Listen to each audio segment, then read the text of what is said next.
migratory.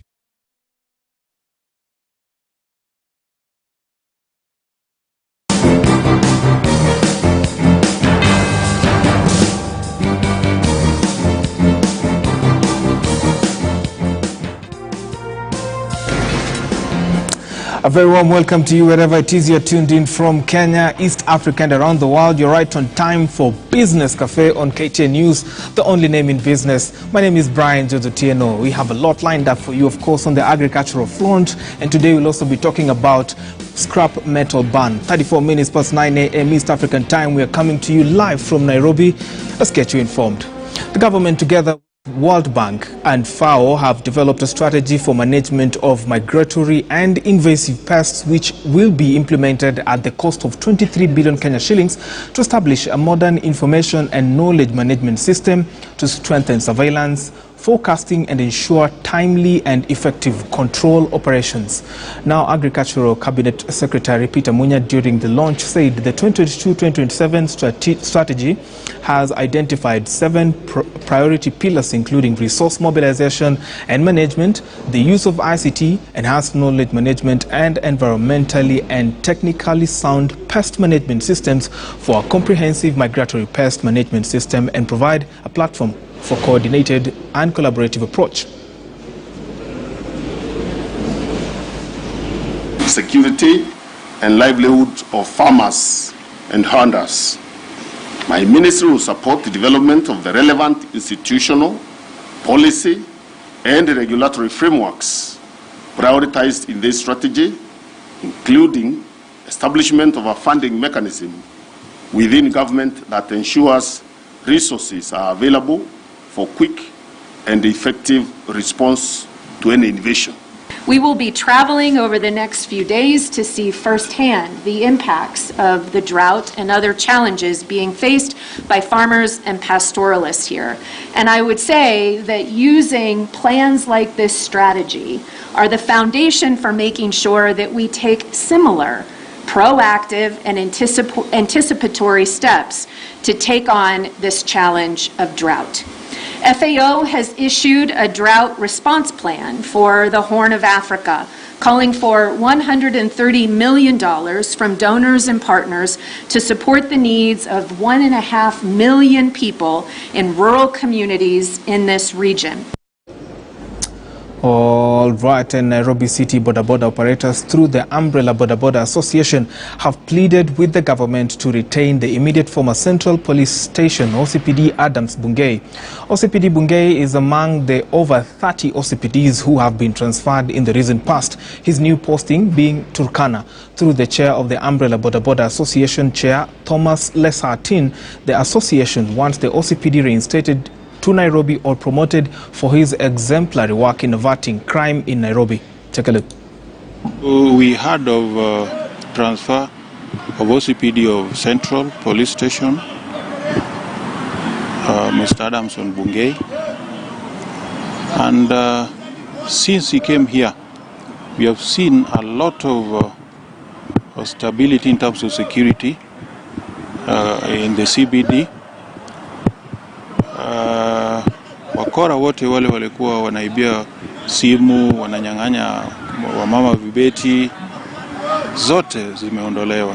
He has embraced us with all the OCSs ambao wamekuwa hapa tano, wametushikilia na wametufanya tuonekane kwamba we are important in this CBD.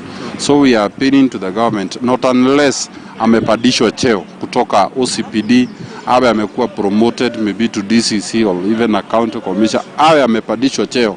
Hiyo ni mzuri, tunaweza sema kweli amepandishwa cheo. Lakini kama atatolewa Nairobi aende Turkana akiwa tu OCPD, that means ya kwamba haitakuwa tumefanyiwa haki. Machokora walikuwa wamejaa every stage, every street, lakini kwa sasa hatuoni machokora. Hata wewe ukijaribu kuangalia, Nairobi imekuwa safi. Nairobi imekuwa safi, unaweza piga simu ukiwa mahali yote, hata mahali ilikuwa mbaya kabisa kama Koja. Hauwezi toa simu, lakini kwa sasa unatoa simu. Kitu ile tulibakisha na Bwana Adamson Bungei, na ndio maana tunasema abaki. Tulibakisha wale watu ambao wamefamia town, watu wa bodaboda wenzetu wamefamia town wakiwa wengi sana, na wale watu ambao si registered bodaboda. Wale ambao wako registered hatuna shida na wao. Wale ambao wameingia town na wameingia kwa ile utulivu sisi wenyewe tumeweza kulete, hawa ndio tuko na.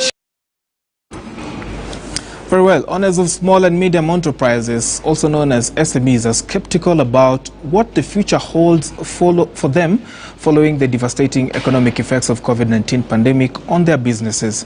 A latest report from Africa 118 in partnership with Geopol shows that SMEs are still trying to recover lost revenue as a result of disrupted business environment. We've seen that they are quite, what I would say, cautiously optimistic of how this is going to pan out in the long run. And part of the reason is because we've seen the nature of the financing that these MSMEs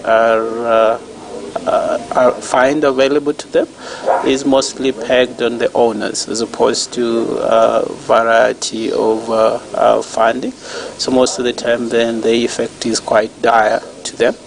Yeah, we've seen the amount of cut down on the number of employees, still not back to where it was before the pandemic. So that's one of the challenges. Only 3% of the respondents said they have received any sort of help in terms of capital from the government. And I think government should start stimulus packages, especially now that businesses have been hit the way they have been hit by COVID. Very well. So we had promised you that we're going to talk about metal dealers and the plea that they're making out to the government following that ban by President Uhuru Kenyatta on the trade of the same. My colleague Moige William was in Embu and he talked to the metal dealers, and this is what they had to say about that ban. Well, thank you. Back in studio, and let us do a spot check here in Embu County days after President Uhuru Kenyatta banned the scrap metal business. How are stakeholders in this particular industry faring? Allow me to engage one or two of stakeholders in Embu County. Kaka, asante kwa muda wako hapa KTN News. Na labda tu nipate kufahamu maisha yako vipi baada ya biashara yenu kuathirika. Maisha iko baya sana. Na jina lako? Naitwa Joseph Kariuki, nimetoka Kirinyaga County. Na tunalai na hii job, hata unaona hapa nyuma yetu hapa. Hii ndio tunadili nayo. Na wakati tulifungiwa, yani mpaka tunalala ja. If you look back pale, hii ndio base yetu yenye tunalala. Tunalala juu actually after that tunaenda Kirinyaga home. Lakini saa hii kutoka ile chuma ifungwe, sisi hakuna kitu tunapata. Na chuma sisi eti tulisikia eti ni watu wanaimba ma stima sijui nini. Sisi saa tutapanda kwa stima, hatuwezi panda. Kwa hivyo kupanda pale sisi hatujui, kwa hivyo hiyo ni ya watu wengine. Asante kaka, asante kaka. Kaka, hebu jiongea hapa nikuulize swali. Biashara yenu imeathirika kwa sasa, hamfanyi biashara. Mnawezaje kujimudu kimaisha? Tuanze na jina lako. Jina langu naitwa Kadhamaki na mimi ni mnunuzi na muuzaji wa chuma. Kadhamaki nani? Mimi naitwa Kadhamaki Kasiani. Mimi ni mnunuzi na muuzaji wa chuma hapa Embu, lakini tumeathirika sana. Kwa sababu sasa tunategemea chuma, hakuna kitu kingine, hatuna kazi nyingine isipokuwa chuma. Sasa watu wakitufinyilia tukose kuuza chuma na kununua chuma, tutaishi maisha gani? Sasa ndio tunaomba rais mwenyewe atufungulie chuma. Tuendelee na kazi hapa Embu County, tujenge hii Embu. Lakini kwa sasa unajimudu aje kimaisha? Kimaisha imekuwa. Very well. So that is my colleague Moige William. Of course, we'll be giving you so much more on that in the subsequent show, Business Today at 3 p.m. with Noah Kipkemboy. But then let's give you a bit of data on the outlook of the scrap metal industry and the trade that has been thriving in the country before President Uhuru mid last month imposed that ban. Of course, this move was seen as one to curtail, vandalism that we have seen, and of course there are suspects that have been arrested, and there's a bridge that was actually vandalized back in Ukambani. So let's give you a bit of data on the same. Now on this is the data. So in 2016 the value of scrap metal in terms of billions was 2,490. Of course the tonnage is 10,657. Right there in 2017 there was a jump in the tonnage that was traded by about another 2,000 tons. And of course the capacity kept on increasing. In 2018 it was at 14,211.70. Then it slowed down a bit in 2019 to 12 12,726.70, and then in 2020, which is the last data that we have, was 12,462, valued at 3,082,000. Of course, the total is at 62,705. Let's give you a bit more. This is data from Kenya National Bureau of Statistics. Let's give you a bit of more on that.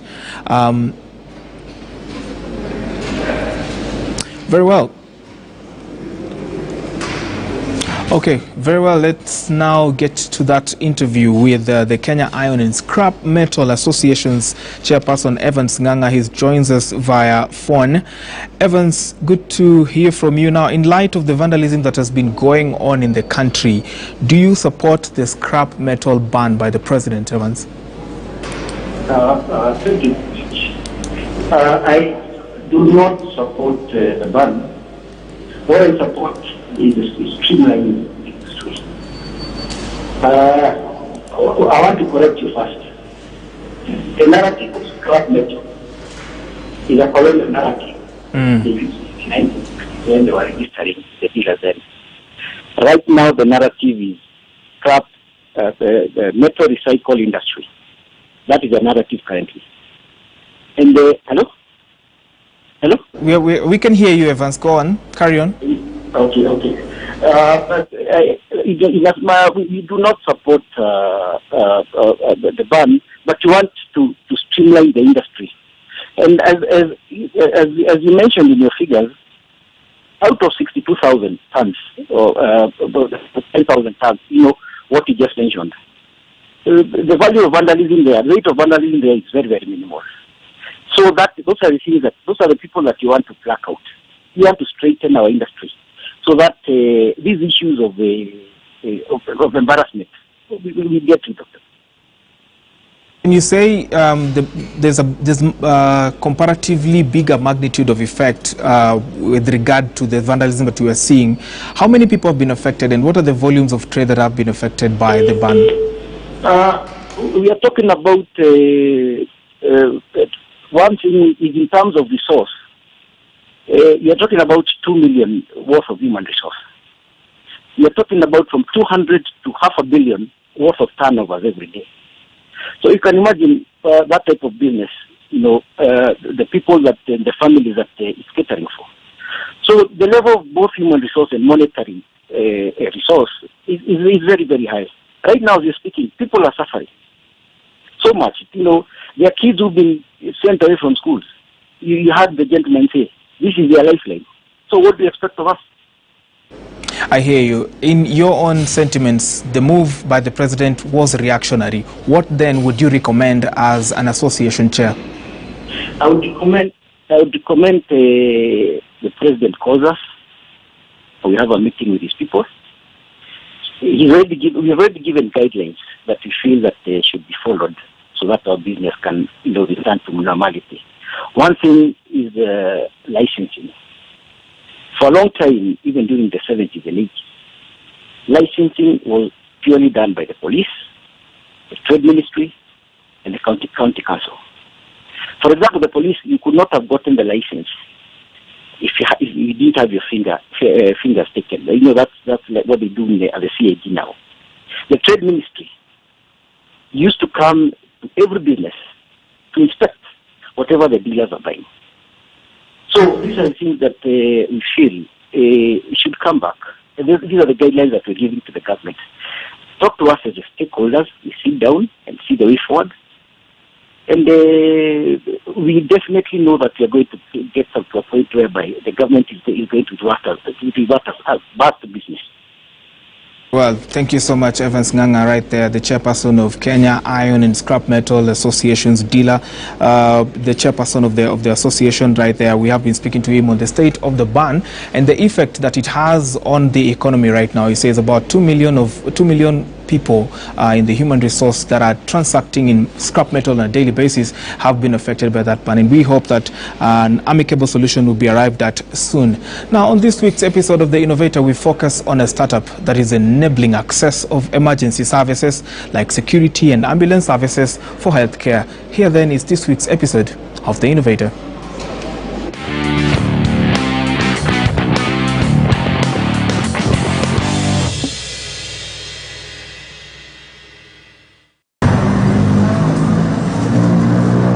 Imagine having a medical emergency at night and no one is in sight to rescue you, or there are no ambulance services close by. Worse still, imagine getting caught up in a robbery or being mugged and the police are nowhere in sight. This challenge could be a thing of the past thanks to Samuel Karonji's innovation dubbed Swift Response. There's so many cases of theft and robbery in the country. And what also motivated us to introduce the ambulance response service is because of the COVID incidences we had in Kenya last year. We all remember we lost so many people that could not get to the hospitals on time. The app is available on both Android's Google Play Store and on Apple's App Store. In case you have a panic, you've been attacked, all you need to do is just go to a panic button, hold it for a second. Already our call center is calling us to find out whether we are okay. And so what is their business model? So at the moment, we are only charging Kenyans 2,000 shillings for the whole month. It's a subscription. Okay. So you never know when you're going to get attacked. You never know when you're going to collapse and need medical attention. You never know when you're going to get an accident. But is there a market for this product? 1,300 customers already on the system. We've taken 2 years to test, and now the solution works perfect. But does the app have a future? We're looking at providing fire response to the people in every counties. So we shall be talking to the Council of Governors to partner with them on the firearm response. We at the moment in conversation with private fire response companies, and we believe we shall solve a very big problem we have in this country. For the Innovator this week on KTN News, I'm Brian George Otieno.